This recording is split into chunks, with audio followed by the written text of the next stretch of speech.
दोस्तों, आप सबों का द वर्ल्ड ऑफ कंपटीशन में स्वागत है। मैं बबलू कुमार, आपके परिवार का एक सदस्य। हम लोग 11वां टेस्ट कंप्लीट करने जा रहे हैं। आज 11वां टेस्ट देंगे। 11वां टेस्ट देंगे और याद रखेंगे, हम लोग भारत का भूगोल, इंडियन ज्योग्राफी का काम कर रहे हैं। Most expected previous year question, more repeated questions, ये क्वेश्चंस का संग्रह है। प्रीवियस है, बार बार पूछा है, इसी प्रश्न का संग्रह है। और मैं बता दूं, 10 टेस्ट कंप्लीट कर चुके हैं, 400 प्रश्न हो चुका है। आज 11वां टेस्ट देंगे और इसमें 100 प्रश्न का टेस्ट देंगे और इसमें आपको 80 तक मार्क्स लाना है। तो हम लोग 500 प्रश्न टेस्ट देने के बाद भारत के भूगोल को फिलहाल विराम देंगे। 11 टेस्ट पर हम विराम देंगे और उसके बाद एक दादा वीडियो लेकर आएंगे जिसमें एनसीईआरटी भारत का भूगोल रहेगा। तो आइए हम लोग पहला प्रश्न बिना समय को व्यर्थ किए, पहला प्रश्न है, भारत का सबसे अधिक बाढ़ग्रस्त जो राज्य है वो कौन सा है। ये बहुत इजी प्रश्न है, अच्छा प्रश्न है। बिहार जो है सबसे ज़्यादा बाढ़ग्रस्त राज्य है, ऑप्शन सी। उत्तर प्रदेश के निम्न में से कौन सा क्षेत्र सर्वाधिक बाढ़ प्रभावित है। बहुत अच्छा प्रश्न है। तो अगर आप पूर्वी क्षेत्र मारे हैं तो बिल्कुल आपका सही है, ऑप्शन नंबर बी। भारत की निम्न मिट्टी में से कौन बेसाल्ट लावा के अपक्षय के कारण निर्मित हुई है। बहुत अच्छा प्रश्न है। तो ऐसा उत्तर हो जाएगा रेगुर मिट्टी। रेगुर मिट्टी जिसको काली मिट्टी कहते हैं, रेगुर मिट्टी जिसको काली मिट्टी कहते हैं। रेगुर किसका नाम है, तो अभी जस्ट बताया, काली मिट्टी का नाम है रेगुर मिट्टी, बिल्कुल सही है। रेगुर मिट्टी सबसे ज़्यादा पाई जाती है तो ये महाराष्ट्र में पाई जाती है सबसे ज़्यादा रेगुर मिट्टी, ऑप्शन नंबर ए उत्तर हो जाएगा। भारत के निम्न मिट्टी में से कपास की खेती के लिए कपास, क से काली, काली मिट्टी हो जाएगा। तो काली मिट्टी को ही रेगुर मिट्टी कहते हैं, तो ऑप्शन नंबर ए हो जाएगा। अगला प्रश्न है कि देश की निम्न मिट्टी में से किसे स्वतः कृषि मिट्टी कहा जाता है। बहुत अच्छा प्रश्न है। स्वतः कृषि योग्य मिट्टी किसको कहते हैं, तो रेगुर, ऑप्शन ध्यान समझेंगे। काली मिट्टी किसके लिए होती है, कपास की खेती के लिए, इसे रेगुर मिट्टी भी कहते हैं। और यह स्वतः कृषि योग्य, ऑप्शन के हिसाब से क्या मारेंगे, आपके पास ऑप्शन है। क्वेश्चन फिर से मैं पढ़ देना चाहता हूं, देश की निम्न मिट्टी में से किसे स्वतः कृषि मिट्टी कहा जाता है। स्वतः कृषि मिट्टी कहा जाता है। इस मिट्टी को स्वतः, तो अगर आपने कपास की काली मिट्टी अटेम्प्ट किया तो बिल्कुल सही है, तो काली मिट्टी हो जाएगी। कपास के लिए काली मिट्टी। कौन सी मिट्टी कपास की खेती के लिए सबसे उपयुक्त होती है, तो कपास के लिए काली मिट्टी सबसे ज़्यादा उपयुक्त होती है। लावा मिट्टी पाई जाती है, बहुत अच्छा प्रश्न है। जो लावा मिट्टी है वो पाई जाती है, ये पाई जाती है मालवा पठार में, मालवा पठार में। इस मृदा को सिंचाई की कम आवश्यकता होती है क्योंकि वह नमी रोक कर रखती है। वह कौन सी मिट्टी है, बहुत अच्छा है। यह मिट्टी काली मिट्टी को कहते हैं। इसमें अगला प्रश्न है, झारखंड में काली मिट्टी कहाँ पाई जाती है। झारखंड में काली मिट्टी राजमहल की पहाड़ी प्रदेश में पाई जाती है। लेटेराइट मिट्टी मिलती है, प्रश्न है, लेटेराइट जो मिट्टी है वो मिलती है, ये महाराष्ट्र में मिलती है, याद रखेंगे। लेटेराइट मिट्टी, बहुत अच्छा प्रश्न है, ध्यान देंगे, बहुत अच्छा प्रश्न है। कहता है लेटेराइट मिट्टी का जो प्राधान्य है वो कहाँ पर इसकी प्रधानता है, तो ये हो जाएगा महाराष्ट्र। तो ऑप्शन में यहाँ पर कहता है कहाँ पर, तो यहाँ पर हो जाएगा मालाबार तटीय प्रदेश, ऑप्शन के हिसाब से मालाबार तटीय प्रदेश। भारत में सबसे अधिक उपजाऊ मृदा कौन सी है। भारत में सबसे ज़्यादा जो उपजाऊ मृदा होती है, उपजाऊ, वो जलोढ़ मिट्टी है और जलोढ़ मिट्टी ऑप्शन नंबर सी हो जाएगा, याद रखेंगे। सबसे ज़्यादा उपजाऊ जलोढ़ मिट्टी होती है, जलोढ़ मिट्टी। अगला है, क्या होता है, नदी के द्वारा या जल के द्वारा लाई गई मिट्टी को जलोढ़ मिट्टी कहते हैं।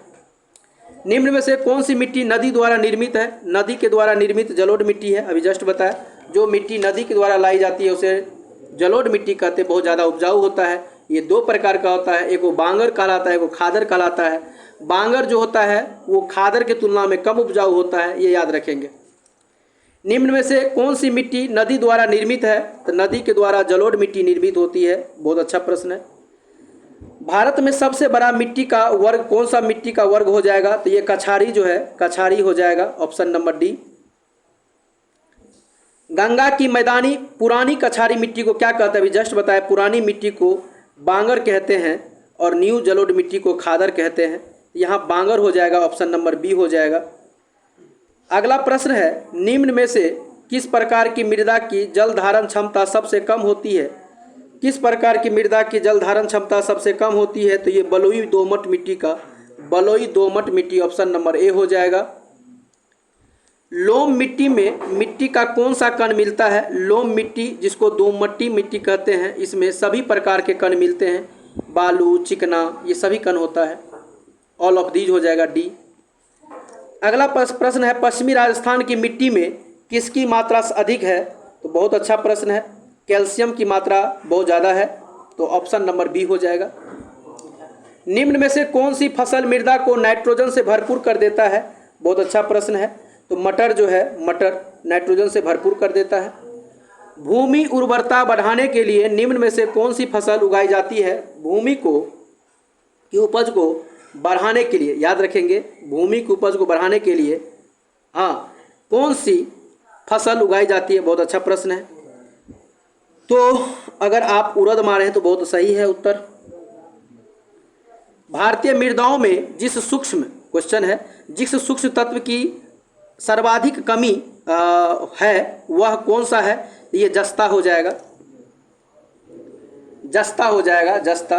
अगला प्रश्न है, पौधे को सबसे अधिक पानी किस मिट्टी से मिलता है? सबसे अधिक पानी किस मिट्टी से मिलता है? बहुत अच्छा प्रश्न है। तो सबसे अधिक पानी जो है जिस मिट्टी से मिलता है उसका नाम है चिकनी मिट्टी, चिकनी, ऑप्शन नंबर ए। अगला प्रश्न है, निम्नलिखित में से किस कण का व्यास 0.002 nm अर्थात mm होगा, मिलीमीटर होगा, से कम होता है? तो याद रखेंगे मृत्तिका, मृत्तिका, ऑप्शन नंबर ए, मृत्तिका का जो है। सामान्य फसल उगाने के लिए उर्वर भूमि का जो क्वेश्चन है, समान फसल उगाने के लिए जो उर्वर भूमि होती है, जो उपज भूमि, याद रखेंगे वो मैं इस प्रश्न को फिर से बार पढ़ना चाहूँगा कि समान फसलें उगाने के लिए जो उर्वर भूमि है उसका पीएच मान कितना होना चाहिए? बहुत अच्छा प्रश्न है। इसका पीएच मान 6 से 7 के बीच होना चाहिए, 6 से 7 के बीच, क्योंकि अगर 7 से कम होता है तो उसको अम्लीय मिट्टी कहते हैं, 7 से ज़्यादा होता है तो क्षारीय कहते हैं, और 6-7 के बीच हो तो उपज करने के लिए मिट्टी अच्छा माना जाता है। तेजाबी मिट्टी को कृषि योग्य बनाने के लिए क्या मिलाते हैं? उसमें लाइम मिलाते हैं। मिट्टी में खारापन और क्षारीयता की समस्या अगर है, अगर उसको सही करना हो तो उसके लिए हमको क्या यूज़ करना होगा? जिप्सम का प्रयोग करना चाहिए, खेतों में जिप्सम, ऑप्शन नंबर बी। किस मिट्टी का उपयोग चाय बागानों के लिए उपयुक्त है? चाय बागान के लिए किस मिट्टी का प्रयोग जो है उपयुक्त माना जाता है? चाय बागान के लिए, प्रश्न को ध्यान समझेंगे, चाय बागान के लिए किस मिट्टी का प्रयोग उपयुक्त है? ऑप्शन आपके पास है, चाय बागान के लिए कौन सा मिट्टी का उपयोग सही है? चाय बागान में अगर आप अम्लीय मिट्टी मार रहे हैं तो बिल्कुल आपका उत्तर सही है। अगला प्रश्न है अम्लीय, ए सही है। भारत में सर्वाधिक क्षारीय मृदा क्षेत्र पाया जाता है, सबसे ज़्यादा जो मृदा क्षेत्र जो क्षारीय पाया जाता है वो कहाँ पाया जाता है? ऑप्शन आपके सामने में है, ऑप्शन आपके सामने में है। फिर से मैं पढ़ देता हूँ, भारत में सर्वाधिक क्षारीय मृदा पाया जाता है, क्षारीय मृदा सबसे ज़्यादा पाया जाता है।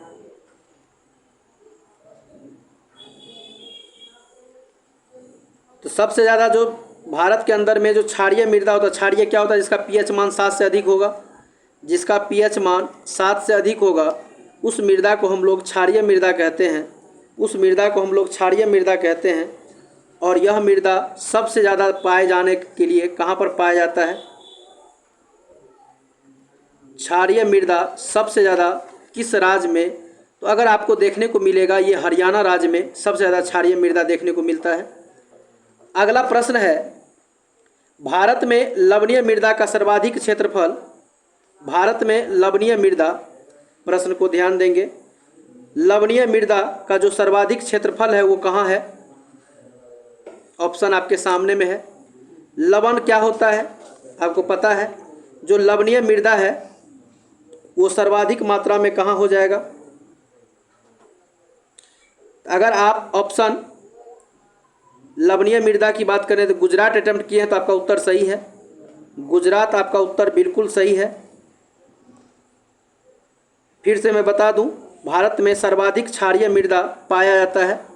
तो क्षारीय मृदा की बात करें तो क्षारीय मृदा उत्तर प्रदेश हो जाएगा। इसका क्षारीय मृदा में उत्तर प्रदेश हो जाएगा। 430 में उत्तर प्रदेश हो जाएगा क्षारीय मृदा के लिए।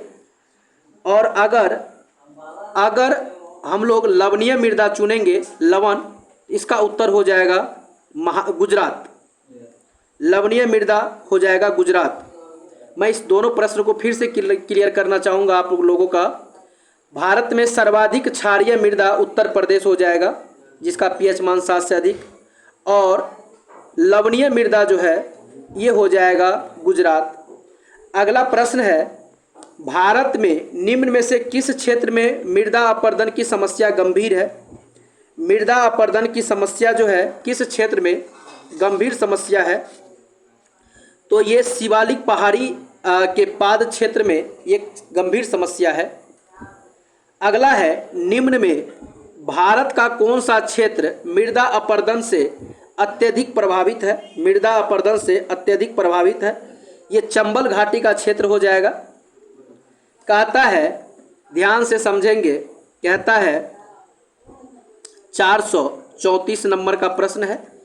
434 नंबर का प्रश्न है, ध्यान से समझेंगे।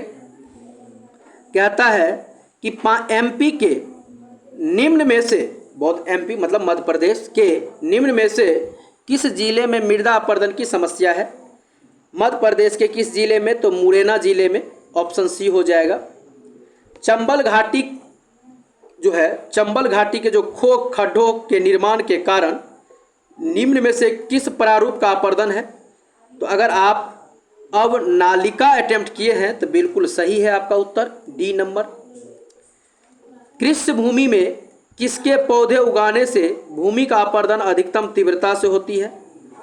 किसके अपरदन में अधिकतम तीव्रता से? तो आप अगर सोरघम ऑप्शन अटेम्प्ट किए हैं तो आपका उत्तर बिल्कुल सही है, ऑप्शन नंबर ए।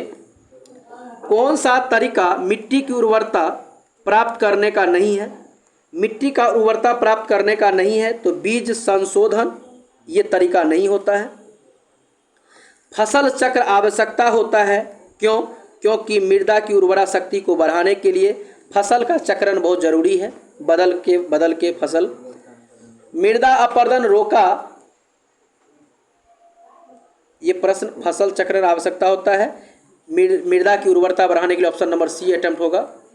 अगला प्रश्न है, मृदा अपरदन रोका जा सकता है, मृदा के अपरदन को आप कैसे रोकेंगे? बहुत अच्छा प्रश्न है। तो मृदा के अपरदन को रोकने के लिए वन को रोपिए, वनारोपण, ऑप्शन सी हो जाएगा। वनारोपण ऑप्शन सी हो जाएगा। अगला प्रश्न है कि भोजपत्र वृक्ष मिलता है तो ये मिलेगा कहाँ? हिमालय में मिलेगा, ऑप्शन बी। कत्था हेतु किस पेड़ की लकड़ी का प्रयोग किया जाता है? तो खेर जो होता है, खेर, तो खेर सही है, ऑप्शन बी। भारत के में निम्न में से किस प्रकार का वन सर्वाधिक बृहत क्षेत्र में पाया जाता है? तो ये हो जाएगा उष्णकटिबंधीय आर्द्र पर्णपाती वन, उष्णकटिबंधीय आर्द्र पर्णपाती वन, ऑप्शन नंबर सी। अगला है, पूर्वी हिमालय की तुलना में जो ट्री लाइन का ऊंचाई मान पश्चिमी हिमालय में होता है, ये प्रश्न है। तो पूर्वी हिमालय की तुलना में जो ट्री लाइन का ऊंचाई मान पश्चिमी हिमालय में होता है वो थोड़ा कम होता है, याद रखेंगे, कम होता है। पश्चिमी हिमालय संसाधन प्रदेश के प्रमुख संसाधन क्या है? तो प्रमुख संसाधन जो है वो वन है, ऑप्शन ए हो जाएगा। पश्चिमी हिमालय की शीतोष्ण पेटी में निम्न में से किस एक वृक्ष का बाहुल है?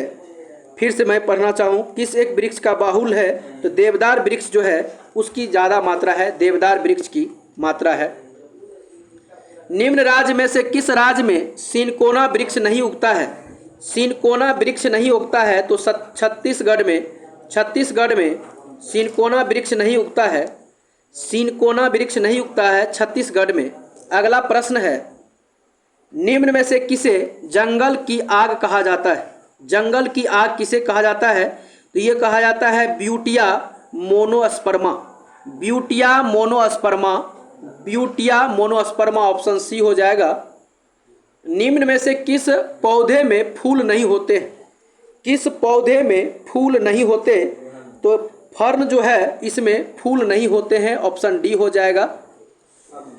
निम्न में से कौन सा वृक्ष समुद्र तल में सर्वाधिक ऊंचाई पर पाया जाता है? सर्वाधिक ऊंचाई पर कौन सा वृक्ष पाया जाता है? याद रखेंगे, सर्वाधिक ऊंचाई पर कौन सा वृक्ष पाया जाता है? तो अगर आप ऑप्शन देवदार अटेम्प्ट किए तो बहुत उत्तर है सही, बिल्कुल सही है, ऑप्शन नंबर ए। निम्न में से किस राज्य के वनों का वर्गीकरण अर्ध उष्णकटिबंधीय के रूप में किया गया है? अर्ध उष्णकटिबंधीय के रूप में, तो ये हो जाएगा Madhya Pradesh, B number option हो जाएगा।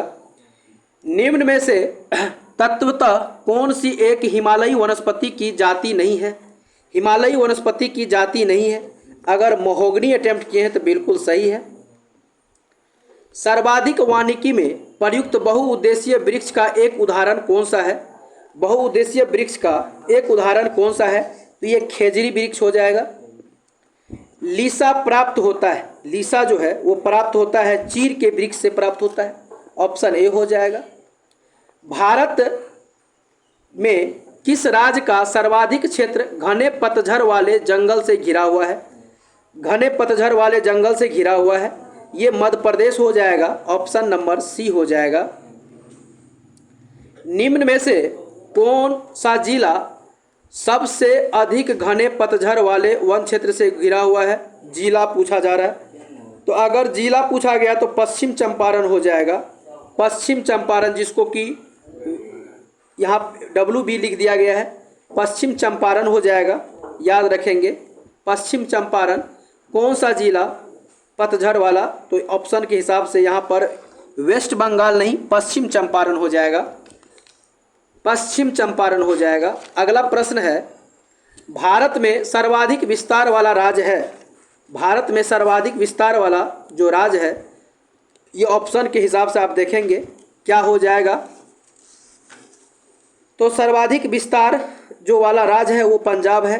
तो कौन चीज़ का विस्तार? यहाँ पर सिंचाई छूट गया है, तो सर्वाधिक सिंचाई जो विस्तार है वो कहाँ पर है? वो पंजाब में हो जाएगा। तो भारत में सर्वाधिक सिंचाई विस्तार वाला जो राज्य है वो पंजाब हो जाएगा, याद रखेंगे। सर्वाधिक सिंचाई वाला जो राज्य है पंजाब हो जाएगा। जीवन रक्षक अथवा बचाव सिंचाई जो है इंगित करती है, क्या चीज़ को इंगित करती है? ये PWP सिंचाई को इंगित करती है। PWP याद रखेंगे, परमानेंट विल्टिंग पॉइंट को याद रखेंगे। तो PWP किसको इंगित करती है? PWP सिंचाई, ऑप्शन सी हो जाएगा, जीवन रक्षक। गत 25 वर्षों में नलकूप सिंचाई का सर्वाधिक शानदार विकास हुआ है, बिल्कुल सही बात है।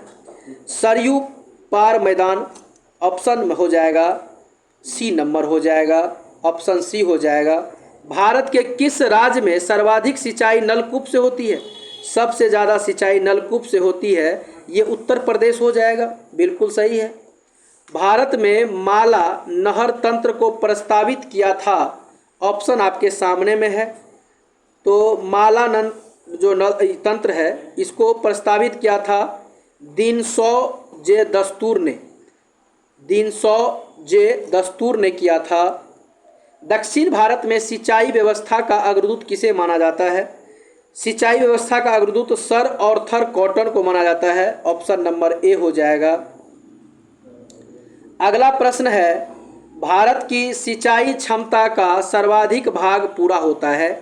सिंचाई क्षमता का सर्वाधिक भाग जो है लघु परियोजना से पूरा होता है, याद रखेंगे। अगला प्रश्न है कि फरक्का की नहर की जो जलवहन क्षमता है वो कितना है? फरक्का का जो है वो 40,000 क्यूसेक है। अगला है मंगलम सिंचाई परियोजना क्या है? तो केरल में है ये, मंगलम सिंचाई परियोजना केरल में है। सारण सिंचाई नहर कहाँ से निकलती है? ये गंडक से निकलती है, याद रखेंगे। इंदिरा गांधी नहर का उद्गम स्थल है, ये हरिके बैराज है, हरिके बैराज। राजस्थान नहर कहाँ से, अर्थात इंदिरा गांधी नहर से निकलती है, मतलब कहाँ से निकलती है, ये प्रश्न है।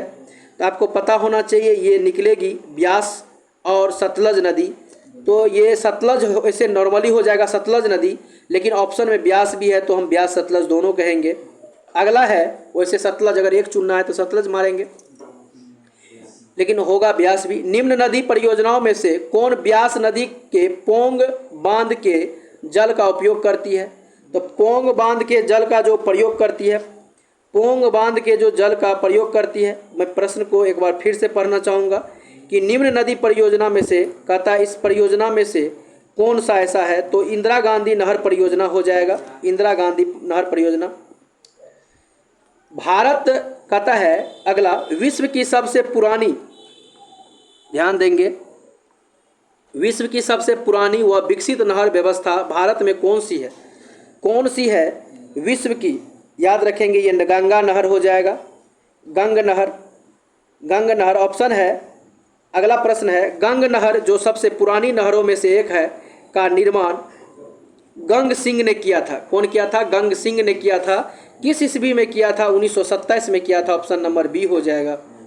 निचली गंगा नहर का उद्गम स्थल गंगा पर है, बिल्कुल है, तो ये जो है नरोरा में हो जाएगा, नरोरा में हो जाएगा।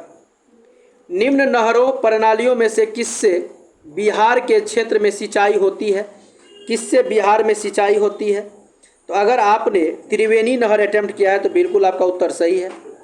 हरियाली एक नई योजना है, हरियाली नई योजना है कौन चीज़ के लिए? जल प्रबंधन के लिए, जल प्रबंधन के लिए। सरदार सरोवर कहता है हरियाली एक नई परियोजना है, लेकिन ऑप्शन के हिसाब से जल प्रबंधन तो होगा, क्योंकि हरियाली एक परियोजना जो है जल प्रबंधन के लिए ही लाया गया था, लेकिन ऑप्शन के हिसाब से क्या हो जाएगा? बंजर भूमि के विकास के लिए, बंजर भूमि के विकास के लिए ऑप्शन बी अटेम्प्ट कर लेंगे। बंजर भूमि के विकास के लिए ऑप्शन बी हो जाएगा, तो ऑप्शन के हिसाब से बी हो जाएगा। वैसे कहेंगे एक जल प्रबंधन से संबंधित है, हरियाली योजना जल प्रबंधन से संबंधित हो जाएगा, लेकिन अगर कहेंगे तो बंजर भूमि के विकास के लिए काम कर, तो ऑप्शन नंबर बी उत्तर हो जाएगा इसका। सरदार सरोवर बांध किस नदी पर बनाया गया है? बहुत अच्छा है, नर्मदा नदी पर बनाया गया है। सरदार सरोवर बांध नर्मदा नदी पर बनाया गया है। अगला प्रश्न है, मैं एक बार फिर से कहना चाहूँगा, the world of competition channel को सब्सक्राइब करें, लाइक करें, शेयर करें, एक प्यारा सा कमेंट करें और अपना प्यार बनाए रखें। हम जानते हैं कि आप लगातार इतना टेस्ट दे रहे होंगे, आपका मन थक गया होगा, बस लास्ट 25 प्रश्न और इसमें है, टेस्ट दे दीजिए। आपका भारत का भूगोल का मोस्ट एक्सपेक्टेड क्वेश्चन हो गया।